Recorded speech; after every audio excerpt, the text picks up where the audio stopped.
Hello everyone, I am your educator Amit. I be teaching social studies, history, geography, economics and polity.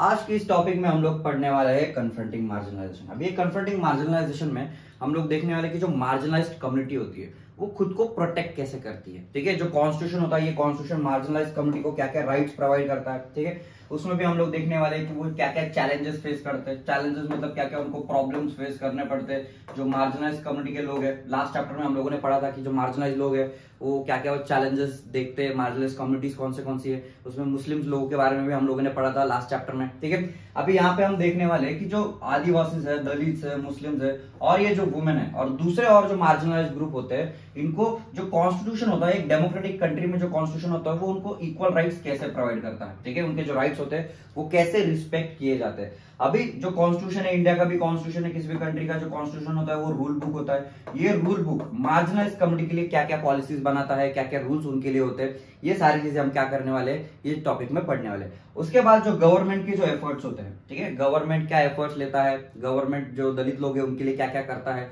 Constitution की help लेके जो marginalised community होती है उनके लिए क्या क्या नए नए पॉलिसीज इंट्रोड्यूस किए जाते हैं, ये सारी चीजें हम ये चैप्टर में पढ़ने वाले। ठीक है, अभी इनवोक फंडामेंटल राइट्स, हम फंडामेंटल राइट्स के बारे में पढ़ने वाले। फंडामेंटल राइट्स मतलब हमने देखा था कि कुछ रूल्स ऐसे होते हैं, कुछ राइट्स सिटीजन्स के बहुत बेसिक राइट्स होते हैं, वो उनके अच्छे लिविंग के लिए वो उनके कॉन्स्टिट्यूशन जो होता है वो उनको देता है, उसको फंडामेंटल राइट्स बोला जाता है। मतलब इक्वालिटी हो गया, ठीक है, freedom of speech and expression हो गया, ठीक है, move freely from one place to another हो गया, ये सारे क्या हो जाते हैं, फंडामेंटल राइट हो जाते हैं। ठीक है, the constitution lays the principles that make our society and polity democratic. मतलब अपना जो कॉन्स्टिट्यूशन है, इंडिया का जो कॉन्स्टिट्यूशन है, उसमें ऐसे रूल्स लिखे हुए, उसमें ऐसे प्रिंसिपल्स दिए जिसमें जो इंडिया का जो डेमोक्रेटिक स्ट्रक्चर है, इंडिया का जो सोशल और जो डेमोक्रेटिक स्ट्रक्चर है वो क्या होता है, प्रोटेक्ट होता है। किसकी वजह से, कॉन्स्टिट्यूशन के हिसाब से। They are defined through the list of fundamental right. और यही जो रूल्स है, ये जो प्रिंसिपल्स है, यहाँ पे इसको क्या बोला जा रहा है, फंडामेंटल राइट्स बोला जा रहा है। मतलब ऐसे राइट्स जो किसी भी पर्सन के लिए, किसी भी पर्सन के लाइफ में बहुत ज्यादा फंडामेंटल होते हैं, बहुत ज्यादा इंपॉर्टेंट होते हैं। These rights are available to all Indians equally। अभी ये जो फंडामेंटल राइट्स है और जो कॉन्स्टिट्यूशन में जो भी राइट्स लिखे हैं, ये सब इंडियन सिटीजन्स को मिलते हैं। सब लोगों को इक्वल उसमें ट्रीट किया जाता है और सब लोगों को इक्वल राइट्स दिए गए, भले वो किसी भी रिलीजन से बिलोंग कर रहा हो, किसी भी कास्ट से बिलोंग कर रहा हो, अपर कास्ट हो, लोअर कास्ट हो, कोई भी जेंडर का हो, मेल हो, फीमेल हो। ठीक है, First, by insisting on the fundamental rights, they have forced the government to recognize the injustice। अभी जितने भी ये marginalized communities है, ये जब marginalized communities ने कॉन्स्टिट्यूशन में कुछ उनको राइट्स मिले, गारंटी मिली है, इससे जो गवर्नमेंट है, वो जो कॉन्स्टिट्यूशन है वो रिकॉग्नाइज करता है कि उनके साथ कुछ गलत हुआ है, जो मार्जिनलाइज्ड कम्युनिटी है, जो दलित लोग हैं, उनके साथ कुछ इनजस्टिस हुआ है, उसको ठीक करना पड़ेगा। ठीक है, उसको ठीक करना चाहिए, उसको ठीक करना पड़ेगा। ये सारी चीजें कहाँ पे लिखी हुई है, कॉन्स्टिट्यूशन में लिखी है। मतलब कॉन्स्टिट्यूशन भी अपने हिसाब से रिकॉग्नाइज करता है कि जो दलित लोग हैं उनके साथ गलत हुआ है पास्ट में।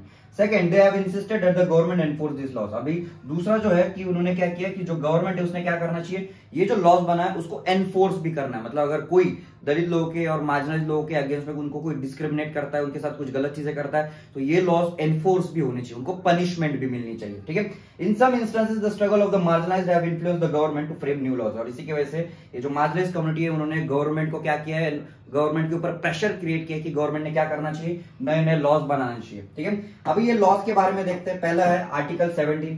अभी जो आर्टिकल जो 17 है ये कॉन्स्टिट्यूशन का है। ठीक है, कॉन्स्टिट्यूशन में आर्टिकल्स होते हैं, अलग अलग आर्टिकल्स में अलग अलग रूल्स लिखे होते हैं, अलग अलग राइट्स दिए होते हैं। तो जो फंडामेंटल राइट्स होते हैं, ये फंडामेंटल राइट्स 12 से 35 तक होते हैं, 12 to 35 तक। ठीक है, अभी यहाँ पे जो 17 है वो किसके बारे में बात करता है, इट एबॉलिशेस अनटचेबिलिटी। मतलब जो अनटचेबिलिटी है, जो इंडिया में अनटचेबिलिटी पहले जो अनटचेबिलिटी प्रैक्टिस की जाती थी, उसको ये आर्टिकल क्या कर देता है, बैन कर देता है। अभी अनटचेबिलिटी मतलब क्या होता है, अनटचेबिलिटी मतलब जितने भी लोअर कास्ट के लोग हैं, जो दलित लोग हैं, उनको अलग एक डिस्क्रिमिनेटरी ट्रीटमेंट दिया जाता था अनटचेबिलिटी के प्रैक्टिस में। ठीक है, उनको गांव में आना अलाउड नहीं था, मेन सिटी में वो आ नहीं सकते थे। अगर वो गांव में आ रहे तो वो क्लीनिंग एक्टिविटीज के लिए उनको बुलाया जाता था। अगर वो साथ में आ रहे तो उनके साथ में उनको एक झाड़ू लेके चलना पड़ता था, जिससे क्या उनके जो फूड स्टेप्स होते थे वो फूड स्टेप्स उनको रब करते जाने पड़ते थे। उनको पब्लिक फैसिलिटीज यूज करना अलाउड नहीं था। फिर उसके बाद उनको कोर्ट्स, पुलिस स्टेशन में जाना अलाउड नहीं था। अगर वो आ भी गए वहां पे तो कुर्सी पर बैठना अलाउड नहीं था, उनको नीचे बैठना पड़ता था। तो ऐसे बहुत सारे डिस्क्रिमिनेटरी प्रैक्टिसेस उनके साथ की जाती थी और उसको अनटचेबिलिटी बोला जाता है। ठीक है, अब ये अनटचेबिलिटी जो है आर्टिकल 17 क्या कर देता है, उसको बैन कर देता है। मतलब सब लोगों को इक्वल ट्रीटमेंट मिलेगी, कोई भी आदमी हो, अपर कास्ट का हो या लोअर कास्ट हो। It also means it is wrong to practice untouchability and that the practice will not be tolerated by the democratic government. Untouchability is a punishable crime. अभी कॉन्स्टिट्यूशन में इसका rule बनाने के बाद जो कॉन्स्टिट्यूशन है वो रेकग्नाइज करता है कि जो दलित लोग हैं उनके साथ गलत तो हुआ है, उनको इनजस्टिस तो मिला है, पर उसको उनके लिए उनको जस्टिस आगे मिलने के लिए उन्होंने एक अलग से लॉ बनाया आर्टिकल 17, जो क्या करता है, जो अनटचेबिलिटी है उसको एक पनिशेबल क्राइम बनाता है। पनिशेबल क्राइम मतलब क्या, अगर कोई उनको डिस्क्रिमिनेट करता है, कोई ऐसी चीजें करता है जो दलित लोगों के सेंटिमेंट्स हर्ट करती है, उनको क्या मिलेगा, कॉन्स्टिट्यूशन के हिसाब से सजा मिलेगी, पनिशमेंट मिलेगी। To strengthen the case against the untouchability, Article 15 of the Constitution note that no citizens of the India shall be discriminated. अभी Article 15, पहले Article 17 देख लिया हमने, अभी Article जो 15 है वो क्या कर रहा है, वो एक ऐसा लॉ बना रहा है जिससे कि कोई भी आदमी हो, भले किसी भी रिलीजन का हो, किसी भी रेस का हो, किसी भी कास्ट का हो, किसी भी सेक्स का हो, मतलब मेल हो फीमेल हो, कोई भी उसका बर्थ कौन सी भी जगह पे हो, विलेज लेवल पे हो या सिटी लेवल पे हो, किसी को डिस्क्रिमिनेशन फेस नहीं करना पड़ेगा, कोई उसको डिस्क्रिमिनेट नहीं करेगा ये बेसिस पे, ठीक है। This has been used by the Dalit to seek equality where it has been denied to them. और यही जो आर्टिकल्स है, यही आर्टिकल्स का यूज करके जो दलित लोग हैं ये क्या करते हैं, अपनी इक्वालिटी को मांगते हैं गवर्नमेंट से, ठीक है। अपनी इक्वालिटी जो है उसको बार्गेन करते हैं, ठीक है। अगर कोई उनके साथ गलत कर रहा है, उनको साथ डिस्क्रिमिनेट कर रहा है, तो ये आर्टिकल्स है उनको कोर्ट में जा सकते हैं और कोर्ट उनको क्या दे सकता है, दूसरे लोगों को जिन्होंने डिस्क्रिमिनेट किया उनको सजा दे सकता है, ठीक है। Therefore, Dalits can invoke or draw a fundamental right in situation where they feel they have been treated badly. मतलब यहाँ पे जो दलित लोग हैं अगर उनको लगा कि उनको उनके साथ डिस्क्रिमिनेशन हो रहा है, उनको खराब ट्रीटमेंट दी जा रही है, तो यही जो फंडामेंटल राइट्स है वो फंडामेंटल राइट्स को यूज करके वो कोर्ट में जा सकते हैं।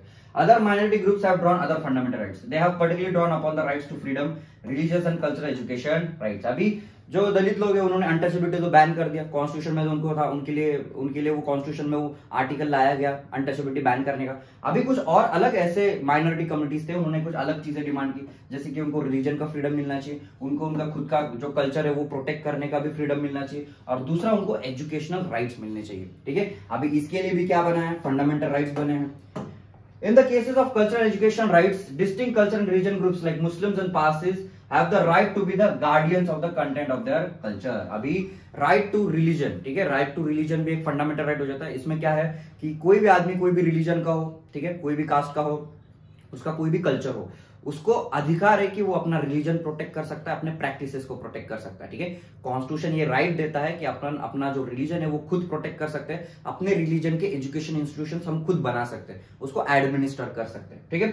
The constitution does this that the culture of this groups is not dominated और वाइप्ड आउट। अभी ये जो कॉन्स्टिट्यूशन है, ये कॉन्स्टिट्यूशन क्यों राइट टू रिलीजन देता है, क्योंकि ये जो रिलीजन है ये रिलीजन वाइप आउट नहीं होनी चाहिए, मतलब उनका जो कल्चर है वो खत्म नहीं होना चाहिए, वो कल्चर चलते रहना चाहिए। उसको प्रोटेक्ट करने के लिए वो क्या कर रहे हैं, राइट्स दे रहे हैं to protect the religion and culture by the culture of majority community. अभी जो कंट्री में जो भी मेजोरिटी लोग होते हैं, कंट्री में जिनकी पॉपुलेशन ज्यादा होती है, तो उनका ही कल्चर ज्यादा से ज्यादा क्या होता है, कंट्री में फॉलो होता है। तो इसी के वजह से जो कॉन्स्टिट्यूशन होता है ये माइनॉरिटी लोगों को राइट देता है कि आपकी अगर पॉपुलेशन कम है तो आप आपका कल्चर प्रोटेक्ट कर सकते हो, ठीक है। ये राइट किसमें दिया है, कॉन्स्टिट्यूशन में दिया है। Laws for the marginalized. The government make laws to protect the citizens, yet this is not the only way in which it takes action. अभी जो गवर्नमेंट है ये मार्जिनलाइज कम्युनिटी को प्रोटेक्ट करने के लिए, जो लोग जिनकी पॉपुलेशन कम है उनको प्रोटेक्ट करने के लिए क्या बनाता है, लॉज बनाता है, ठीक है। जो लॉज है वो सब लोगों को स्ट्रिक्टली फॉलो करने पड़ते हैं, अगर लॉ फॉलो नहीं किया तो उनको पनिशमेंट मिलती है। देयर आर पॉलिसीज और schemes that emerge through the other means. अभी जो गवर्नमेंट है वो बस लॉज नहीं बनाती, गवर्नमेंट जो है वो अलग अलग स्कीम्स बनाती है, अलग अलग पॉलिसीज बनाती है रिलीजन्स को प्रोटेक्ट करने के लिए, उनको प्रमोट करने के लिए, ठीक है। उनके लिए एक कमिटीज भी बनाई जाती है, उनके सर्वेस किए जाते हैं, जिससे कि पता चलता है कि कौन सी कम्युनिटी है, कौन सा रिलीजन है जो बहुत ज्यादा बैकवर्ड है, कि कौन से रिलीजन को हेल्प करनी पड़ेगी, कौन से रिलीजन को प्रमोशन में हेल्प करनी पड़ेगी। तो इसके लिए कमिटीज बनाई जाती है, उसके सर्वेस किए जाते हैं। The government then makes an efforts to promote such policies in order to give opportunity to specific groups. और गवर्नमेंट क्या करती है, गवर्नमेंट खुद होकर एफर्ट्स लेती है वो स्पेसिफिक कल्चर को, स्पेसिफिक रिलीजन को प्रोटेक्ट करने के लिए, प्रमोट करने के लिए, ठीक है। तो गवर्नमेंट क्या करती है, अलग अलग कमिटीज सेटअप करती है। कमिटीज मतलब एक ग्रुप ऑफ पीपल होते हैं जो रिसर्च करते हैं, जो देखते हैं कि स्पेसिफिक कंट्री में अगर एक रिलीजन है उनकी कंडीशन अच्छी है कि नहीं, उनको एजुकेशन मिल रहा है कि नहीं, उसको क्या बोला जा रहा है, कमिटी और सर्वे जैसे किए जाते हैं, ठीक है। नेक्स्ट है promoting social justice. Both state and central government create specific schemes for implementing in tribal areas. अभी जो स्टेट गवर्नमेंट होता है और सेंट्रल गवर्नमेंट होता है, ये दोनों अलग अलग होते हैं। सेंट्रल गवर्नमेंट मतलब आज प्रेजेंट में आप मोदी जी को समझ सकते हो, ये सेंट्रल गवर्नमेंट में है। और स्टेट गवर्नमेंट अगर महाराष्ट्र की बात करेंगे तो एकनाथ शिंदे जी है, ठीक है, उनकी बात करेंगे। ये दोनों जो लोग हैं, ये दोनों लोग अलग अलग ट्राइबल ग्रुप्स को प्रोटेक्ट करने के लिए अलग अलग पॉलिसीज इंट्रोड्यूस करते हैं। अब एक नाथ शिंदे जी महाराष्ट्र के चीफ मिनिस्टर है, तो वो क्या करेंगे, महाराष्ट्र में जितने भी ट्राइबल लोग हैं, आदिवासी लोग हैं, दलित लोग हैं, उनको प्रोटेक्ट करने के लिए पॉलिसीज बनाएंगे। और मोदी जी जो होंगे वो पूरे इंडिया में जितने भी ट्राइबल लोग हैं उनको प्रोटेक्ट करने के लिए पॉलिसीज बनाएंगे। ठीक है। For example the government provide free or subsidise hostels for the students. अभी गवर्नमेंट क्या क्या फैसिलिटीज प्रोवाइड करती है, गवर्नमेंट बहुत सारी स्कीम्स बनाती है। ठीक है, ये दलित लोगों के लिए उनको फ्री हॉस्टल्स दिए जाते हैं। ठीक है, गर्ल्स के प्रमोशन के लिए उनके स्कूल बनाए जाते हैं, जिससे कि उनको यहाँ पे अगर हॉस्टल मिल जाए तो एटलीस्ट फैसिलिटीज मिल जाती है कि वहां पे बैठ के फ्री ऑफ कॉस्ट उनको एक जगह मिले जहां पे बैठ के वो पढ़ सकते हैं, उनको रहने की जगह मिले। ठीक है, और उनका एजुकेशन अच्छे से पूरा हो। The government also operates through the law that ensure that concrete steps are taken to end the inequality in the system। और गवर्नमेंट जो होती है वो अलग अलग रूल्स बनाती है, अलग अलग पॉलिसीज बनाती है, जिससे कि इनइक्वालिटी जो है अपने सोसाइटी में जो इनइक्वालिटी है वो कम हो जाए। ठीक है। one law or policy is the reservation policy that today is most significant and highly contagious। और एक गवर्नमेंट की ये सबसे इंपॉर्टेंट पॉलिसी है, ये रिजर्वेशन पॉलिसी। रिजर्वेशन पॉलिसी मतलब क्या है, यहाँ पे जो भी बैकवर्ड कास्ट के लोग हैं, जो SC ST कम्युनिटी से जो लोग बिलोंग करते हैं, उनको गवर्नमेंट रिजर्व सीट्स देती है, रिजर्व सीट्स देती है गवर्नमेंट जॉब्स में, एजुकेशन इंस्टीट्यूशंस में। तो ये गवर्नमेंट की ये सबसे कॉन्ट्रोवर्शियल पॉलिसी है। गवर्नमेंट ने वो लोगों को प्रमोट करने के लिए, ठीक है, उनका इक्वालिटी देने के लिए उनको ये रिजर्वेशन दिया है, जो ओपन कैटेगरी के लोगों को नहीं दिया जाता। इसलिए ये जो रिजर्वेशन का जो पॉलिसी है वो बहुत ज्यादा कंट्रोवर्सी में। The laws which reserve seats in education and government employment for Dalits and Adivasis are based on the important argument A democratic government needs to step in and assist this section। मतलब यहाँ पे मैंने जैसे बताया कि जो रिजर्व सीट्स है वो रिजर्व सीट्स रखे जा रहे हैं किसके लिए, SC कम्युनिटी के लिए जो शेड्यूल कास्ट है, ST कम्युनिटी के लिए मतलब शेड्यूल ट्राइब कम्युनिटी के लिए, ठीक है, OBC के लिए भी रिजर्व सीट्स होती है। तो यहाँ पे जो सीट्स होती है स्पेसिफिक रिजर्व सीट्स है। कौन सी जगह पे रिजर्व सीट्स है, एक तो गवर्नमेंट जॉब्स में और एक एजुकेशन इंस्टीट्यूशंस में। ठीक है।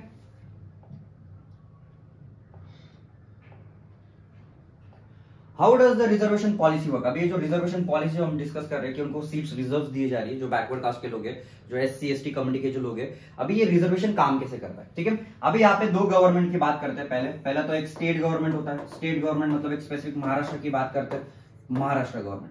दूसरा जो होता है वो सेंटर होता है। सेंटर मतलब यहाँ पे मोदी जी की बात करेंगे, ठीक है, मतलब सेंटर मतलब यहाँ पे जो प्राइम मिनिस्टर है।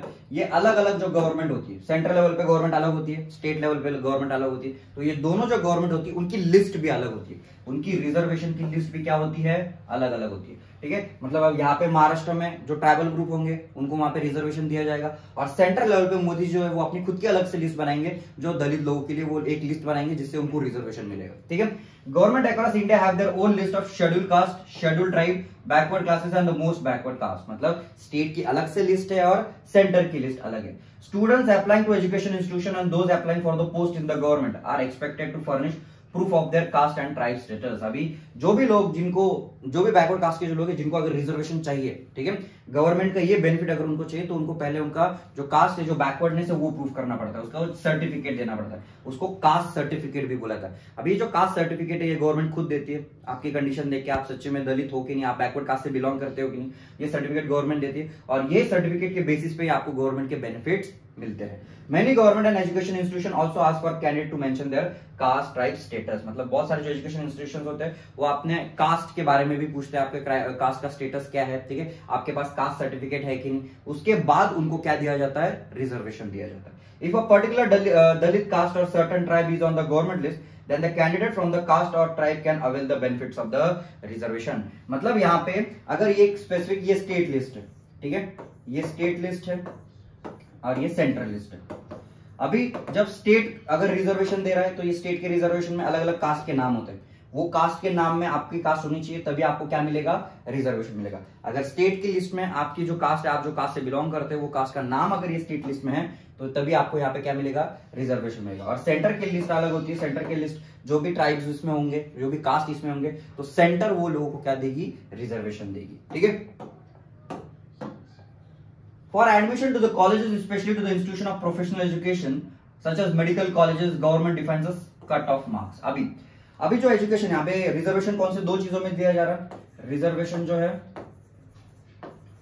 रिजर्वेशन पहले तो गवर्नमेंट जॉब्स में दिया जा रहा है, गवर्नमेंट जॉब में उनको सीट्स रिजर्व रखी जाएगी, गवर्नमेंट जॉब्स। फिर उसके बाद एजुकेशन इंस्टीट्यूशंस, जो एजुकेशन इंस्टीट्यूशंस होंगे यहाँ पे भी उनके लिए सीट्स रिजर्व होंगी, ठीक है। मतलब उनको कम मार्क्स आए तो भी यहाँ पे उनको सीट्स मिलेगी, क्योंकि उनकी कंडीशन अच्छी नहीं, उतनी पढ़ाई, उतने बुक्स वो अफोर्ड नहीं कर सकते, एजुकेशन वो अफोर्ड नहीं कर सकते, इसलिए यहाँ पे एजुकेशन इंस्टीट्यूशन में उनको क्या दिया जा रहा है, रिजर्वेशन दिया जा रहा है। अभी यहाँ पे कट ऑफ मार्क्स होता है। फॉर एग्जाम्पल अगर कोई भी एग्जाम पकड़ लो, कोई भी अगर छोटी एग्जाम होती है उसमें 100 मार्क्स की वो एग्जाम होती है, ठीक है। और ओपन कैटेगरी जो होती है, जो कट ऑफ होता है ना, आपको पता होगा आप 10th स्टैंडर्ड पास हो जाओगे तो आपका 10th स्टैंडर्ड के बेसिस पे आपको कॉलेजेस मिलेंगे, तो कॉलेजेस का जो एडमिशन होता है वो कट ऑफ के हिसाब से होता है। तो कॉलेज की पहली लिस्ट निकलती है, पहली लिस्ट में जो कट ऑफ होता है वो कट ऑफ जितने जो लोग हैं उनको ही एडमिशन मिलता है। फिर दूसरी लिस्ट आती है, फिर दूसरी लिस्ट में दूसरे लोगों का एडमिशन होता है। अभी जो 100 मार्क्स, फॉर एग्जाम्पल ये 100 मार्क्स का एग्जाम हो गया, 100 मार्क्स के एग्जाम में ओपन कैटेगरी है, SC ST कैटेगरी है, ठीक है। अभी 100 मार्क्स में से कट ऑफ अगर ओपन कैटेगरी का 80 आ जाता है, ठीक है, मतलब 80 मार्क्स मैक्सिमम ओपन कैटेगरी के स्टूडेंट्स को आए हैं। कितने मार्क्स? 80 मार्क्स। तो ओपन कैटेगरी के लोगों को 80 का कट ऑफ हो जाएगा, मतलब 80 के ऊपर जितने भी स्टूडेंट्स होंगे, ठीक है, मतलब ये 81, 85, 86 ये बच्चों को यहाँ पे एजुकेशन इंस्टीट्यूशन में एडमिशन मिलेगा। पर जो SC ST कम्युनिटी का जो कट ऑफ होता है, SC ST कम्युनिटी का जो कट ऑफ होता है वो 80 से बहुत कम होता है, ठीक है। 80 से कम होता है, मतलब यहाँ पे इनका मान लो 70 होता है, इतना ज्यादा भी कम नहीं होता, पर इसमें भी कंपटीशन ज्यादा है, रिजर्वेशन में भी। तो यहाँ पे अगर 70 है, मतलब यहाँ पे 70 से बच्चे यहाँ पे क्या किए जाएंगे, यहाँ पे उनको एडमिशन मिलेगा। तो यहाँ पे क्या है डिफरेंस है, मतलब अगर ये ओपन कैटेगरी का 80 से इसको 79 मार्क्स है, तो 79 मार्क्स से ओपन कैटेगरी में इसको एडमिशन नहीं मिलेगा। पर SC ST कैटेगरी अगर उसको 70 भी है तो इसको क्या मिल जाएगा, एडमिशन मिल जाएगा। इसी को क्या बोला जाता है, रिजर्वेशन बोला जाता है, ठीक है। This means that not all Dalit and tribal candidates can qualify for the admission. मतलब अभी यहाँ पे जो कट ऑफ रखा है तो इसके वजह से ऐसा नहीं हो रहा है, इसके वजह से क्या हो रहा है कि जो जितने भी दलित लोग हैं, जितने भी बैकवर्ड लोग हैं, जो एजुकेटेड है, जो पढ़ने लिखने में अच्छे, उनको यहाँ पे रिजर्वेशन का बेनिफिट मिल रहा है। सारे लोगों को बेनिफिट नहीं मिल रहा है, but only those who have done reasonably well and secured marks above the cut off they get the benefit. मतलब ऐसे स्टूडेंट, ऐसे बैकवर्ड कास्ट के लोग, ऐसे स्टूडेंट जिनने अच्छी पढ़ाई की है, जिनका अच्छा मार्क्स आया है, तभी उनको रिजर्वेशन का बेनिफिट मिलता है। Government also offer special scholarship for this student. और गवर्नमेंट जो होती है उनको स्कॉलरशिप भी प्रोवाइड करती है, कुछ अमाउंट ऑफ मनी उनको प्रोवाइड करती है, जिससे कि वो अपना और एजुकेशन आगे कर पाए, ठीक है। Protecting the rights of Dalit and Adivasi. अभी जो दलित एंड आदिवासी उनके राइट्स कैसे प्रोटेक्ट होते हैं वो देखेंगे। In addition to the policies our country has also specific laws that guard against the discrimination and exploitation of marginal communities. अभी पहले ही हम लोगों ने देखा जो कॉन्स्टिट्यूशन है, ये कॉन्स्टिट्यूशन में अलग अलग आर्टिकल्स दिए हुए, ये आर्टिकल्स मतलब लॉज बनाए गए जिसमें किसी को भी डिस्क्रिमिनेट होने से, अगर कोई डिस्क्रिमिनेशन कर रहा है तो उसको वहां पे पनिशमेंट दी जा रही है। ऐसे लॉज बनाए गए, राइट्स आपको, फंडामेंटल राइट्स आपको दिए गए। Let us read the following case study. अभी यहाँ पे एक केस स्टडी समझते हैं। केस स्टडी जो है एक विलेज की केस स्टडी। क्या नाम है गांव का?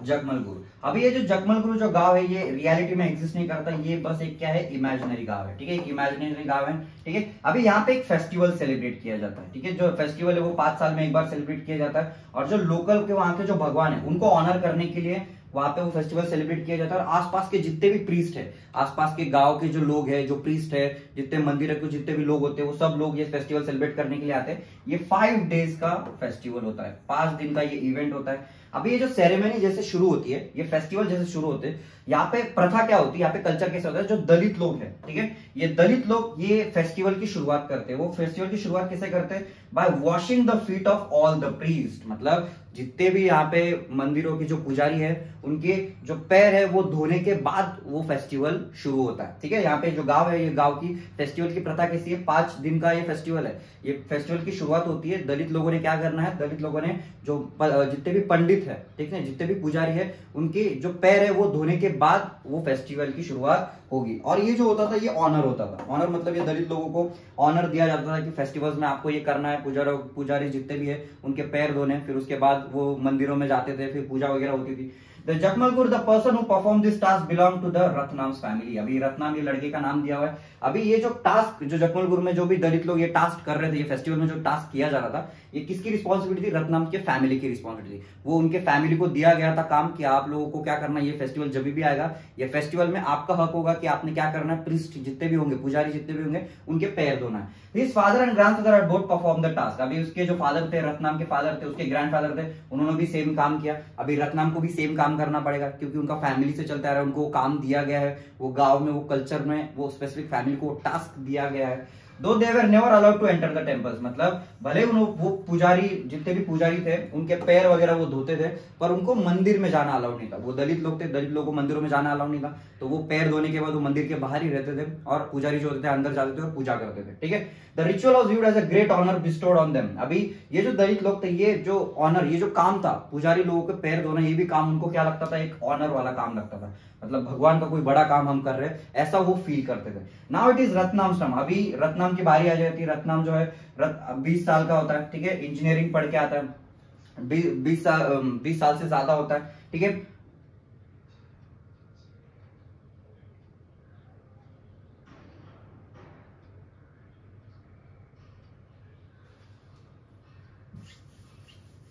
Now it was रत्नामष्टम। अभी जो थे, अभी किसकी बारी थी, रत्नाम की बारी थी। अभी रत्नाम जो था वो 20 ईयर्स का था, वो इंजीनियरिंग की पढ़ाई कर रहा था। ठीक है, एक कॉलेज से। अभी रत्नाम जो था वो एजुकेटेड था। उसने बोला ये काम मैं क्यों करूं, मैं ये रिचुअल परफॉर्म नहीं करूंगा, मैं पुजारी लोगों के पैर नहीं धोऊंगा। ठीक है, तो अभी ये जो रत्नाम है वो क्या कर देता है, रिफ्यूज कर देता है। अभी उसकी फैमिली है, उसके परदादा भी करते आ रहे, उसके पिताजी भी वही काम करते आ रहे, पर जो रत्नाम है उसने क्या कर दिया, रिफ्यूज कर दिया। He said that he has no faith। वो क्या बोल रहा है, रत्नाम क्या बोल रहा है कि मैं भगवान पे विश्वास नहीं रखता, मेरा भगवान पे विश्वास नहीं है, तो मैं पुजारी लोगों के पैर क्यों दूं। ठीक है, तो उसने ये कर दिया। अभी यहाँ पे जितने भी उसके फैमिली के मेंबर्स थे, वो फैमिली के मेंबर्स ने उसको फोर्स किया कि देखो तुम्हारे पिताजी भी वो काम करते आ रहे, तुम्हारे परदादा भी वही काम करते आ रहे, तुम उसको रिफ्यूज क्यों कर रहे हो, तुमने भी ये काम करना चाहिए, और ये भगवान का काम करना एक बहुत ऑनर का काम होता है। ठीक है, Ratnam refuse angered both the powerful caste. अभी जैसे रत्नाम ने उसको रिफ्यूज कर दिया, गांव में जितने भी ये पावरफुल कास्ट के लोग थे, अपर कास्ट के जो लोग थे, वो गुस्सा होने लग गए। ठीक है, उनके फैमिली पे वो गुस्सा निकालने लग गए, उसके पिताजी पे वो गुस्सा निकालने लग गए। The powerful caste were shocked at such a young boy has such a guts to refuse. मतलब ये अपर कास्ट के लोगों को लगा कि ये इतना छोटा बच्चा, उसकी इतनी हिम्मत कैसे हुई कि ये जो भगवान का काम है उसको नहीं बोले, या अपर कास्ट जो ऑर्डर दे रहा है वो मानने से कैसे इनकार करे। ठीक है, they believe that it was Ratnam's education which allowed him to imagine. और उनको लगा कि रत्नाम जो एजुकेशन ले रहा है उसके वजह से उसने क्या कर दिया, रिफ्यूज कर दिया। मतलब एजुकेशन लेने की वजह से वो क्या खुद को होशियार समझने लग गया,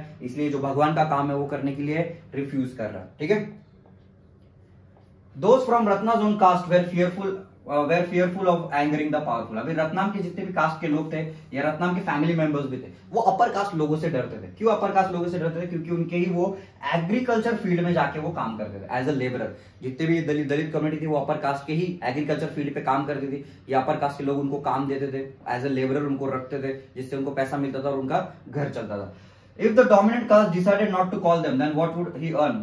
How would they survive? अब अगर ये dominant caste, मतलब ये जो अपर कास्ट के जो लोग हैं, अगर उन्होंने काम देने से इनकार कर दिया, रत्नाम और उनकी फैमिली को या दलित लोगों को काम देने से ही मना कर दिया, तो ये जो दलित फैमिली है ये सर्वाइव कैसे कर पाएगी। They also declared that the wrath of the local deity would strike upon them if they refused to give। उन्होंने अपर कास्ट लोगों ने ये भी बोला कि अगर आपने ये भगवान का काम करने से इनकार कर दिया तो भगवान आपके ऊपर नाराज हो सकते हैं और आपको पनिशमेंट भी दे सकते हैं। ठीक है, अभी रत्नाम इसको आर्ग्यू कैसे करते हैं कि अगर दलित लोग हैं, एक सिंगल दलित ने, एक दलित आदमी को भी मंदिर में जाना अलाउड नहीं है और एक भी दलित आदमी ने कभी भगवान को देखा नहीं, तो भगवान हम पे गुस्सा कैसे करेगा।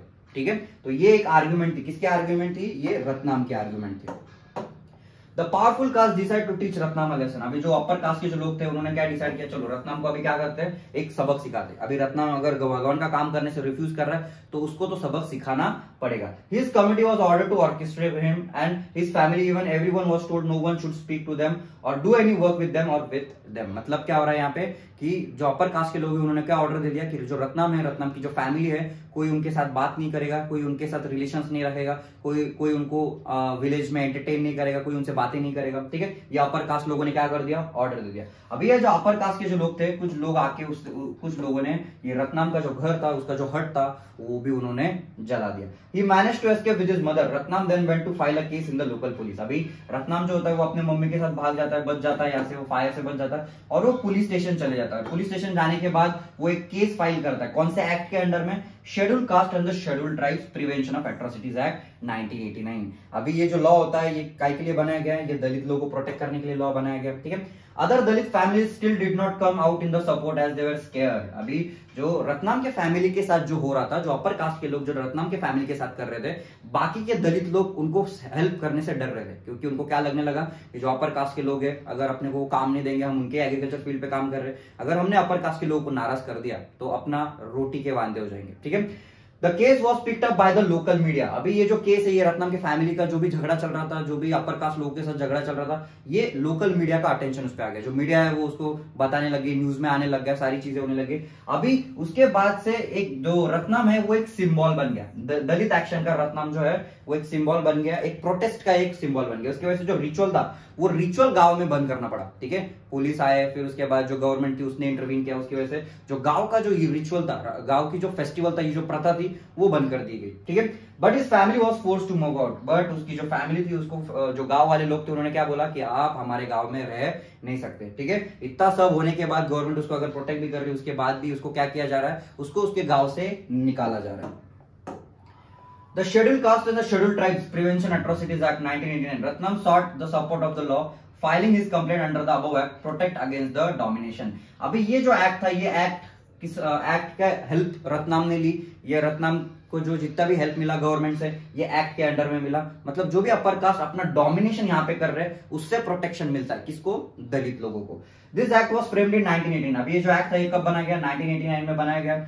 So in response to the demands made by Dalit and other government must take seriously the ill treatment and humiliation and Dalit faced group face in everyday sense। मतलब ये जो एक्ट था, ये एक्ट 1989 में बनाया गया। दलित लोगों ने गवर्नमेंट के ऊपर प्रेशर बना के ये एक्ट बना के लिया, जिससे कि जो कोई भी आदमी, अपर कास्ट का आदमी, अगर कोई खराब सी इल ट्रीटमेंट दलित लोगों के साथ करता है, कोई ह्यूमिलिएशन दलित लोगों को करता है, कोई डिस्क्रिमिनेशन अगर उनके अगेंस्ट में करता है, तो उनको पनिशमेंट मिले। While such treatment has persisted for a long time, it has acquired a violent character in the late 1970s। अभी ये जो ट्रीटमेंट थी, भले ही ये लॉ में आ गया था, पर भले ही ये अपर कास्ट के लोग थे, वो पावरफुल होते थे, पैसा उनके पास बहुत होता था, जमीन उनके पास होती थी, ये लॉ बनने के बाद भी वो दलित लोगों के क्या करते थे? तकलीफ देते थे, उनको डिस्क्रिमिनेट करते थे। ठीक है, During the period in parts of southern India, a number of assertive Dalit group came into being as asserted their right. They refused to perform their so-called caste duties and instead of being treated equally। अभी यहाँ पे south India में क्या होने लग गया? जो दलित groups है, ठीक है, ये दलित ग्रुप्स यूनाइट होने लग गए। ठीक है, जो भी अपर कास्ट के जो लोग हैं, जिनके उनके साथ दलित लोगों के साथ जो भी गलत चीजें करते थे, उनको डिस्क्रिमिनेट करते थे, उनको टॉर्चर किया जाता था, उनको मारा जाता था, वो एक साथ अभी खड़े हुए और क्या कर रहे हैं? वो जितने भी कास्ट ड्यूटीज उनकी होती थी, दलित लोगों को जो भी काम करने में मजबूर किया जाता था, उन्होंने वो काम करने से मना कर दिया। Ratnam they refuse to follow practices located in the humiliation and exploitation of Dalit. अभी जो रत्नाम था उसको भी सपोर्ट मिलने लग गया, क्योंकि जो सारे दलित लोग हैं उसके फेवर में खड़े होने लग गए। This resulted in the more powerful caste unleashing. और इसके वजह से और एक ज्यादा पावरफुल झगड़ा शुरू हो गया, किसके बीच में? अपर कास्ट लोगों के और लोअर कास्ट के बीच में, जिसकी वजह से क्या होने लग गए? वायलेंस होने लग गया सोसाइटी में। ठीक है, मार पिटाई होने लग गई। In order to indicate to the government that untouchability was still being practised and in most hideous manner, Dalit group demanded new laws that would list the various sorts of violence. अभी जैसे ये जो अनटचेबिलिटी की जो practice थी, laws बनाने के बाद भी बहुत जगह पे अनटचेबिलिटी कंटिन्यू ही चल रहा था। उसके बाद ये जो दलित थे उन्होंने गवर्नमेंट पे और प्रेशर बनाया, जिससे कि आप और ज्यादा स्ट्रिक्ट रूल बनाओ, अच्छे रूल बनाओ, जिससे कि जो दलित लोग हैं उनको क्या मिले? प्रोटेक्शन मिले, और जो भी डिस्क्रिमिनेट कर रहा है उनको क्या मिले? पनिशमेंट मिले। ठीक है, Likewise, throughout the 1970s and 1980s, Adivasi people successfully organized themselves and demanded equal rights। अभी 1970s 1980s तक आते आते दलित लोग जो थे उन्होंने अपनी यूनिटी बना ली और ज्यादा गवर्नमेंट के पास राइट्स मांगना चालू कर दिया। उन्होंने गवर्नमेंट को बोला कि जो दलित लोग हैं उनके साथ जो डिस्क्रिमिनेशन हो रहा है वो नहीं होना चाहिए, और आप स्ट्रिक्ट रूल्स लेके आओ। They too had to face anger of powerful social groups। अभी ये जो लोग थे, इनको अपर कास्ट का जितने भी एक्टिविटीज होते हैं, अपर कास्ट लोग तो चुप बैठेंगे नहीं, वो कोई ना कोई एक्टिविटी करते रहेंगे खुद को प्रोटेक्ट करने के लिए। तो ये जो वायलेंस होता था, ये दो लोगों के बीच में हो जाता था। किसके बीच में? अपर कास्ट के और लोअर कास्ट के बीच में। That is why this act contains a very long list of crimes. और ये जो एक्ट है इसमें बहुत सारे क्राइम्स देखे गए, इसमें बहुत सारा वायलेंस देखे गए। जो अपर कास्ट के लोग थे वो अलग कोई एक्टिविटीज लोअर कास्ट के लोग के ऊपर करते थे। ठीक है, the act does not only describe terrible crimes but lets people know what dreadful deeds human beings are capable of. मतलब यहाँ पे ऐसे एक्ट किए गए लोअर कास्ट के लोगों के साथ कि जो हम बातचीत में बात भी नहीं कर सकते। ठीक है, आपस में हम ऐसे बोल भी नहीं सकते। इतने खराब ट्रीटमेंट जो अपर कास्ट के लोग थे वो किसको देते थे? दलित लोगों को देते थे। In this sense laws such as this seeks to punish both as well as influence the way we think. और जो लॉज ये गवर्नमेंट बना रही है, लॉज की वजह से क्या होने लग गया? लोगों का जो माइंडसेट था वो धीरे धीरे चेंज होने लग गया। अभी जो माइंडसेट है अपर कास्ट का, वो तो एक दिन में बदलेगा नहीं, तो उनको धीरे धीरे वो लॉ की हेल्प से गवर्नमेंट थोड़ा प्रोटेक्ट करके, जो दलित लोग हैं वो और ज्यादा प्रोटेस्ट करके, थोड़ा बहुत लोगों ने उसको मानना चालू कर दिया। The act distinguish several levels of crimes. अभी कौन से क्राइम्स हुए थे वो देखते हैं। पहला जो क्राइम दिया गया है, क्या बोला जा रहा है यहाँ पे, जो दलित लोग थे, शेड्यूल कास्ट और शेड्यूल ट्राइब के जो लोग थे, दे वर फोर्स टू ड्रिंक और ईट एनी इनएडिबल और इनऑब्वियस सब्सटेंस, मतलब उनको कुछ भी खाने पे कुछ भी पीने पे मजबूर किया जाता था, कोई भी खराब खाना होता था, सड़ा हुआ खाना होता था, उनको खिलाने पे मजबूर किया जाता था। और दूसरी जो एक्टिविटी होती थी, ये सबसे भयंकर एक्टिविटी, उनके जो कपड़े होते थे वो निकाले जाते थे, उनको नंगा रास्ते पे घुमाया जाता था, उनके ऊपर काला रंग लगा के उनका जो रैली होती थी वो निकाली जाती थी। अभी ये जो एक्ट था, ये गवर्नमेंट ने इसके ऊपर भी लॉज इंट्रोड्यूस किए, जिससे कि ये जो पेनफुल एक्ट है ये भी क्या हो जाए, बंद हो जाए। ठीक है। Secondly, it lists actions that disposes Dalits and Adivasis of their meager resources, of which force them into performing slave labor. अभी जो अपर कास्ट के जो लोग होते थे वो क्या करते थे, दलित लोग की जमीनें छीन लेते थे। जमीनें छीनने के बाद जो दलित लोग थे वो क्या होते थे, बेघर तो हो जाते थे पर गरीबी में आ जाते थे। गरीबी में आने की वजह से उनको एज अ वर्कर किसके अंडर में काम करना पड़ता था, अपर कास्ट लोगों के अंडर में काम करना पड़ता था। wrongfully occupies or cultivates any land owned or allotted to a members of scheduled caste or a scheduled tribe or gets the land allotted to him transferred at another level, the act recognizes that crimes against Dalit and tribal women are of specific kind. अभी ये जो गलत चीजें हो रही है ये दलित लोगों के ऊपर भी हो रही है, पर दलित लोगों में स्पेशली वुमेन के ऊपर ज्यादा फोकस किया जा रहा है। वो मतलब वुमेन के साथ ज्यादा क्या हुआ, प्रॉब्लम्स देखने को मिले। वुमेन जो होती थी, ये वुमेन के साथ उनको एक खराब ट्रीटमेंट किया जाता था, उनको अब्यूज किया जाता था। ठीक है, उनके साथ खराब ट्रीटमेंट की जाती थी, अलग अलग चीजें होती थी। तो इसके वजह से गवर्नमेंट ने क्या करना चालू कर दिया, गवर्नमेंट ने नया लॉ इंट्रोड्यूस किया शेड्यूल कास्ट और शेड्यूल ट्राइब के ये लोगों के लिए। ठीक है, the assert of use force of any woman belonging to the schedule caste और schedule tribe with intent to dishonour her. मतलब यहाँ पे जो लॉ है, ये सारी चीजें हम लोगों ने जो डिस्कस की, यहाँ पे ये लॉ क्या कर देता है, इसको पनिशमेंट इंट्रोड्यूस कर देता है। कोई भी अगर ऐसी एक्टिविटी हो रही है दलित के केस में तो उसके लिए उनको पनिशमेंट मिलेगी। ठीक है, अभी बात करते हैं मैनुअल स्कैवेंजिंग की। अभी जो मैनुअल स्कैवेंजिंग है, मैनुअल स्कैवेंजिंग मतलब क्या होता है कि जो आज हम सोसाइटी में रहते हैं, वो सोसाइटी का जितना भी गंदा पानी होता है वो गटर के थ्रू आगे जाता है। राइट, जो गटर जो होती है वो क्या हो जाती है, बहुत टाइम बाद वो पानी जैसे फ्लो होता है उसमें चीजें जम जाती है, तो वो गटर को साफ करना पड़ता है। तो वो गटर साफ करने के लिए जो लोग काम करते थे वो कौन से लोग थे, ये दलित लोग थे, ये आदिवासी लोग थे। तो उनको यहाँ पे क्या बोला जा रहा है, मैनुअल स्कैवेंजिंग बोला जा रहा है। Manual scavenging refers to the practice of removing human and animal waste excreta by using brooms, tin plates and baskets from dry latrines and carrying it on the head to disposal grounds. अभी यहाँ पे जो manual scavengers होते हैं वो क्या करते थे, गटर साफ करते थे, गटर में से पूरा गंदगी निकालते थे, उसमें एनिमल वेस्ट होता था, ह्यूमन वेस्ट होता था, बहुत गंदे तरीके से। गटर तो आपने देखी होगी कैसे होती, तो उसमें से वो गटर का वो निकालते थे, फिर उसको डिस्पोज करते थे। ये सारा काम कौन करता था, दलित लोग करते थे। A manual scavenger is the person who does the job of carrying this filth.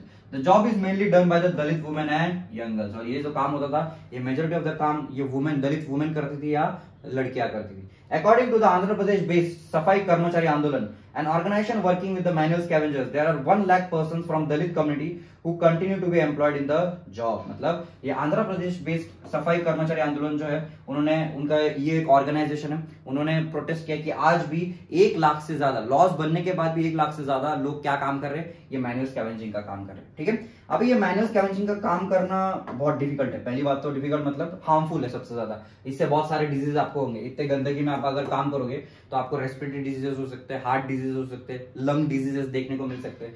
Manual scavenger are exposed to severe conditions of work, face serious health hazard, मतलब इनको बहुत सारे हेल्थ इश्यूज हो सकते हैं, जैसे कि उनके जो आईज होते हैं वो अफेक्ट हो जाते हैं, उनकी स्किन होती है, स्किन डिजीज उनको देखने को मिलते हैं, रेस्पिरेटरी डिजीजेस होते हैं और गैस्ट्रो इंटेस्टाइनल सिस्टम उनका अफेक्ट हो जाता है। ठीक है, मतलब पूरा जो बॉडी का जो मैकेनिज्म है ये गंदगी में काम करने की वजह से वो पूरा स्पॉइल हो जाता है। They get very low wages for the work they perform. अभी इनको जो पैसा मिलता है इतने गंदगी में काम करने का भी उनको कैसा कितना पैसा मिल रहा है, 200 रुपए पर डे उनको मिल रहा है। मतलब इतनी गंदी गटर साफ करना है उसके भी 200 मिल रहे हैं। ठीक है, the practice of untouchability has been abolished by the Indian constitution. अभी इंडियन कॉन्स्टिट्यूशन जो है ये अनटचेबिलिटी को क्या करता है, अबॉलिश कर देता है, बैन कर देता है। पर ये जो मैनुअल स्कैवेंजिंग जो है, ठीक है, गटर साफ करने का जो काम है ये भी अनटचेबिलिटी में आप काउंट कर सकते हो, ऐसी तो एक्टिविटीज हो रही रहेगी।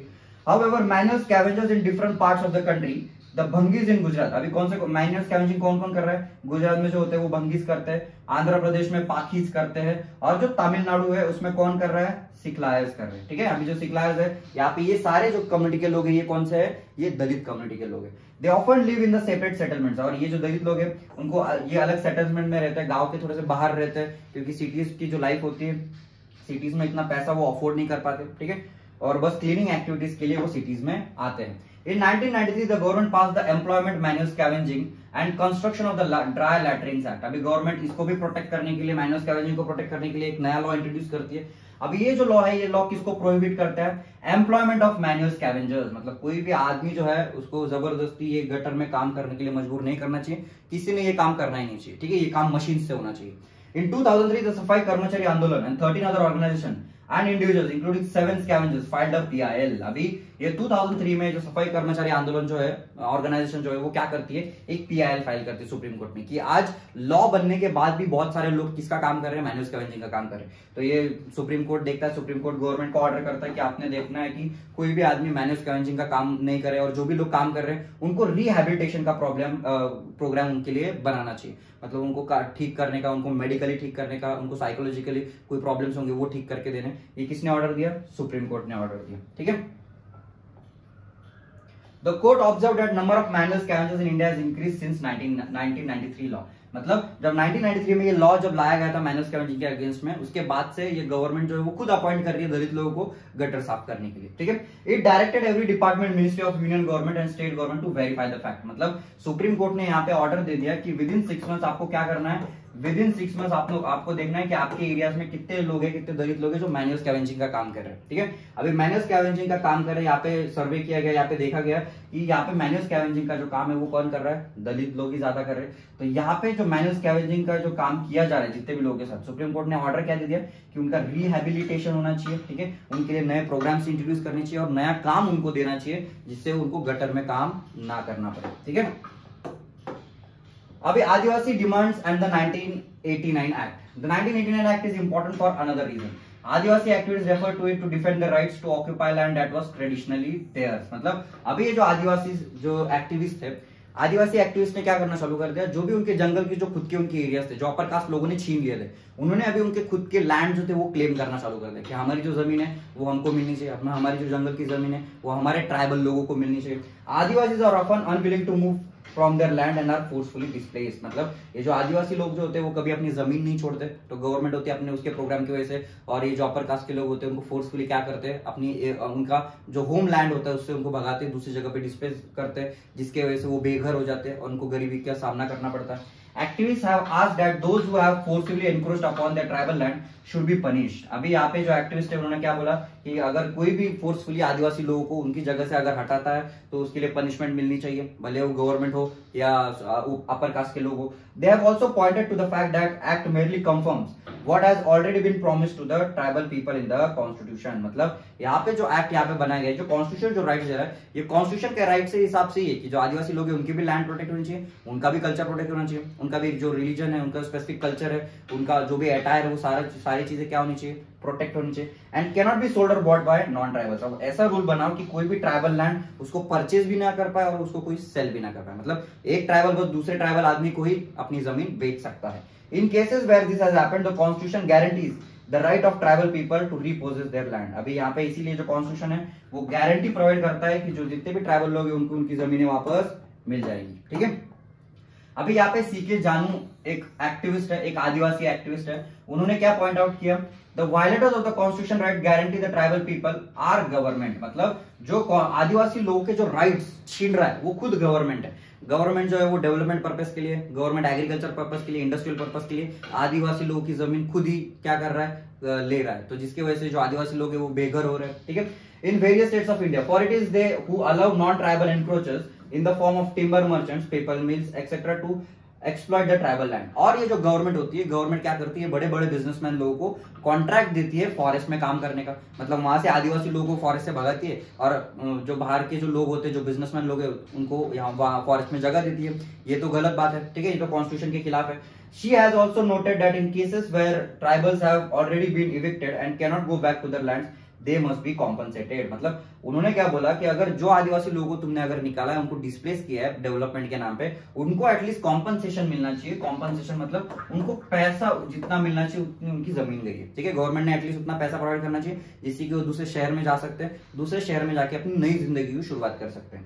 That is the government must draw plans and policies for them to live and work elsewhere. मतलब गवर्नमेंट ने ऐसे पॉलिसीज भी बनानी चाहिए, ऐसे प्लान्स बनाने चाहिए जिससे कि आदिवासी लोगों को अगर उनकी जगह अगर छीनी जा रही है तो उनको दूसरी जगह पे काम भी देना चाहिए, घर भी देना चाहिए। ठीक है, after all the government spends large sum of money on building industrial और other projects on land taken from tribals. ठीक है, मतलब अभी जो गवर्नमेंट है वो क्या कर रही है, ट्राइबल्स की जमीनें ले रही है, वहां पे इंडस्ट्रियल पर्पस का काम शुरू कर रही है, इंडस्ट्री शुरू कर रही है, एग्रीकल्चर किया जा रहा है, उसके ऊपर गवर्नमेंट खर्चा कर रही है। तो ट्राइबल लोगों पे खर्चा करने के लिए क्या गलत बात है। ठीक है, तो गवर्नमेंट ने ट्राइबल लोगों के लिए भी खर्चा करना चाहिए अगर डेवलपमेंट के लिए खर्चा वो कर रही है। ठीक है, अभी कंक्लूजन पढ़ते हैं। ठीक है, last, as we see the existence of a right or a law or even a policy on a paper does not mean that it does not exist in reality। मतलब ये चैप्टर से हम लोगों ने देखा कि भले अगर गवर्नमेंट लॉ बना देती है, लॉ बनाने का मतलब ये नहीं होता कि वो प्रॉब्लम सॉल्व हो जाती है। लॉ बनाने के बाद भी जो लोग होते हैं उनको अपने राइट्स मांगने पड़ते हैं। ठीक है, लोग जो है लॉ बनने के बाद भी डिस्क्रिमिनेट करते हैं। आज तक अनटचेबिलिटी बहुत सारी जगह पे फॉलो की जाती है। ठीक है, लॉ बनने के बाद भी people have had to constantly work on make efforts. जो लोग होते हैं उनको कॉन्स्टेंटली अपने जो राइट्स है उसके लिए एफर्ट्स लेने पड़ते हैं। जो प्रिंसिपल्स है कॉन्स्टिट्यूशन के, ये प्रिंसिपल्स के जो कॉन्स्टिट्यूशन के जो प्रिंसिपल्स उसको फॉलो करना पड़ता है, तभी उनके जो राइट्स है वो क्या होते हैं, पूरे होते हैं। This desire of equality, dignity and respect is not new, it has existed in different forms throughout our history as you have seen in the chapter। अभी ये जो लोग हैं जिनको इक्वालिटी चाहिए, जिनको डिग्निटी चाहिए और इनको रिस्पेक्ट चाहिए, ये कोई नई बात नहीं। पहले से ही लोग जो है उनको इक्वालिटी चाहिए, उनको इकोनॉमिक इक्वालिटी चाहिए, पॉलिटिकल इक्वालिटी चाहिए। ठीक है, अगर ये चीज बहुत पहले से अगर लोग डिमांड कर रहे हैं तो उनको एटलीस्ट आज के टाइम में तो ये चीजें मिलनी चाहिए। Similarly even in a democratic society similar process of struggle, writing, negotiation and organising need to continue. मतलब ये जो अगर कोई डेमोक्रेटिक सोसाइटी फॉर्म हो रही है, कोई डेमोक्रेटिक कंट्री है, तो उसमें क्या होना चाहिए, स्ट्रगल रहता है, उसमें राइटिंग होती है। मतलब न्यूज़पेपर में आप गवर्नमेंट के अगेंस्ट में लिखते हो, अलग अलग इंडिविजुअल्स के अगेंस्ट में लिखते हो, तो ये राइटिंग होगा। नेगोशिएशन होगा कि हमारे राइट्स हमको क्यों मिल रहे हैं, नहीं मिल रहे, कैसे मिलेंगे। ठीक है, इससे गवर्नमेंट के साथ नेगोशिएशन होगा और ऑर्गेनाइज किया जाएगा गवर्नमेंट के द्वारा, तभी ये जो डेमोक्रेटिक सेटअप है, जो डेमोक्रेटिक कंट्री है, वो अच्छे से चल पाएगी। ठीक है, that's all for today's lecture। if you people have any doubts, queries, you can connect me on Instagram, I'm on YouTube as well। ठीक है, नेक्स्ट लेक्चर में मिलते हैं, बाय बाय।